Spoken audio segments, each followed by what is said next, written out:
వ్యవసాయ కార్మిక సంఘం ఎప్పుడు ప్రజల పక్షాన పోరాడుతుందని కేంద్ర రాష్ట్ర ప్రభుత్వాలు ప్రజలకిచ్చిన హామీలు నెరవేర్చడంలో విఫలమయ్యాయని ఆదివారం యాలల మండల కేంద్రంలో జరిగిన వికారాబాద్ జిల్లా 3వ మహాసభలో నాయకులు పేర్కొన్నారు. ఈ సందర్భంగా నాయకులు మాట్లాడుతూ అణగారిన ప్రజల పక్షాన పోరాడేది ఎర్రజెండా మాత్రమే అని అన్నారు. ప్రజలకిచ్చిన హామీలు ఈ రాష్ట్ర ప్రభుత్వం వెంటనే నెరవేర్చాలని, లేని పక్షంలో ప్రజా ఉద్యమం తప్పదని హెచ్చరించారు. అంతకుముందు కూడా మండల వివోఏలు తమ డిమాండ్లను ముఖ్యమంత్రి దృష్టికి తీసుకెళ్లాలని రాష్ట్ర వ్యవసాయ కార్యదర్శికి వినతి పత్రం ఇచ్చారు. తర్వాత జిల్లా కమిటీని ఎన్నుకున్నారు. జిల్లా అధ్యక్షులు బుగప్పను 3వసారి ఏకగ్రీవంగా ఎంపికయ్యాడు. అయితే ఈ సందర్భంగా బుగప్ప రాష్ట్ర కమిటీకి ధన్యవాదాలు తెలిపాడు. ఈ కార్యక్రమంలో వ్యవసాయ కార్మిక సంఘం రాష్ట్ర ప్రధాన కార్యదర్శి వెంకట్రాములు, రాష్ట్ర కార్మిక ఉపాధ్యక్షురాలు పద్మ, జిల్లా వ్యవసాయ కార్మిక సంఘం అధ్యక్షులు బుగప్ప, కార్యదర్శి వెంకటయ్య, కేవీపీఎస్ జిల్లా కార్యదర్శి మల్కయ్య, సిఐటియు జిల్లా కార్యదర్శి శ్రీనివాస్, మహిపాల్, వివిధ మండల అధ్యక్షులు, కార్యదర్శులు, కార్మికులు తదితరులు పాల్గొన్నారు. అవసరం ఉంది. కామ్రేడ్ బుగ్గప్ప తిరిగి జిల్లా అధ్యక్షుడిగా ఉండాలని నేను ప్రకటన చేస్తున్నా. తాను లేచి పరిచయం కావాలి. ఈ ఉద్దేశంతో బుగ్గప్ప రెండు రెట్టింపులుగా పని చేయాలని మేమైతే ఆశపడుతున్నాం. మీకైతేనే ఇష్టం లేదు, చేసినా నడుస్తుంది, చేయకుండా నడుస్తుంది. ఒడ్లు మొత్తం ప్రతి గింజ కొట్టమని చెప్తా ఉంది. నిన్నగాక మననే ఇక మన వికారాబాద్ మన జిల్లా కానీ రాష్ట్రంలో కానీ అనేక అకాల వర్షాలతో రైతులు మొత్తము చాలా ఇబ్బందులు ఒడ్లు మొత్తము తడిసిపోవడం జరిగింది.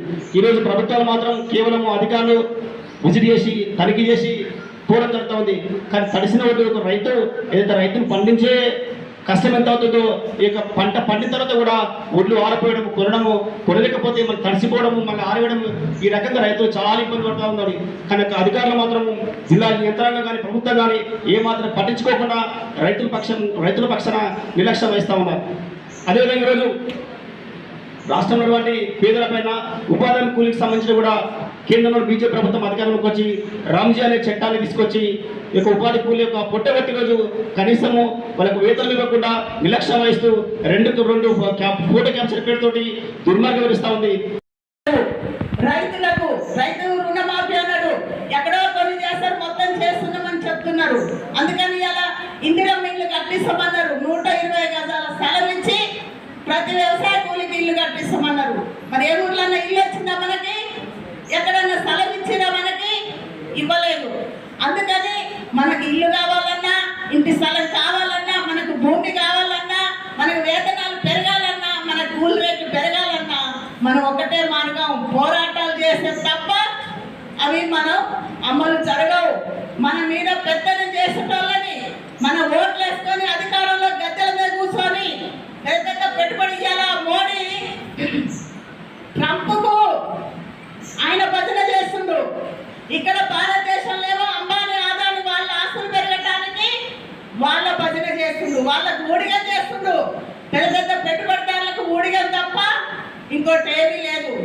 తోటి శ్రమ చేసుకోవడము, ఈ రోజు రైతులు పండిస్తే గిట్టుబాటు ధర ఇవ్వకపోవడం, కార్మికులు పనిచేస్తే కనీస వేతనం ఇవ్వకపోవడం, మరి వీళ్ళందరికీ వీళ్ళ కడుపులు కొడితేనే వాళ్ళ కడుపులు నిండుతాయి. కాబట్టి ఉచితంగా ఎవడన్నా ఫ్యాక్టరీలు పెడతామంటే వారికి భూమి ఇస్తారు, కరెంట్ ఇస్తారు.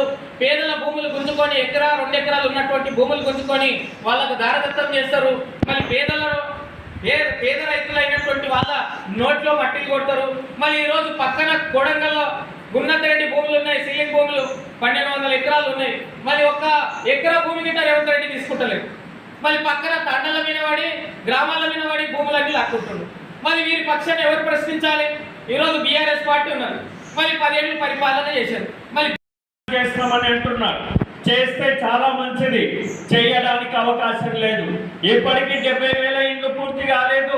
70,000 ఇండ్లు పూర్తి కాదు, 1,00,000 ఇండ్లు ఎట్లా మీరు గృహ ప్రవేశాలు చేస్తారనేటటువంటిది ఈ వ్యవసాయ కార్మిక సంఘం రేపు 20వ తారీఖు నాడు జరిగే బహిరంగ సభలో ఈ రాష్ట్ర వ్యవసాయ కార్మికుల గురించి, పేదలు, రైతుల గురించి అక్కడ మేము చర్చ చేయడం జరుగుతుంది. ఇంకో మాట చెప్పిండ్రు, జూన్ 2వ తారీఖు నుండి ఈ రాష్ట్రంలో 2,50,000 ఇందిరమ్మ ఇళ్ళని మేము నిర్మిస్తామని చెప్పిండ్రు. నేను అడుగుతున్న ఈ రాష్ట్ర ముఖ్యమంత్రి గారు కానీ 2.5 లక్షల ఇండ్లు కట్టాలంటే, పాత 4.5 ఇండ్లు పూర్తి కావాలంటే, 4.5 లక్షల ఇండ్లు పూర్తి కావాలంటే 30,000 కోట్ల బడ్జెట్ కేటాయించాలి. నువ్వెంత బడ్జెట్ కేటాయించినావు?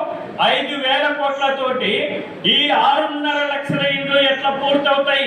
6.5 లక్షల ఇండ్లు పూర్తి కావాలంటే 30,000 కోట్ల రూపాయలు కావాలి. 30,000 కోట్లకు నువ్వు 5,000 కోట్లు ఇచ్చి నేను ఇంటి నిర్మాణాన్ని పూర్తి చేస్తా అంటున్నావు.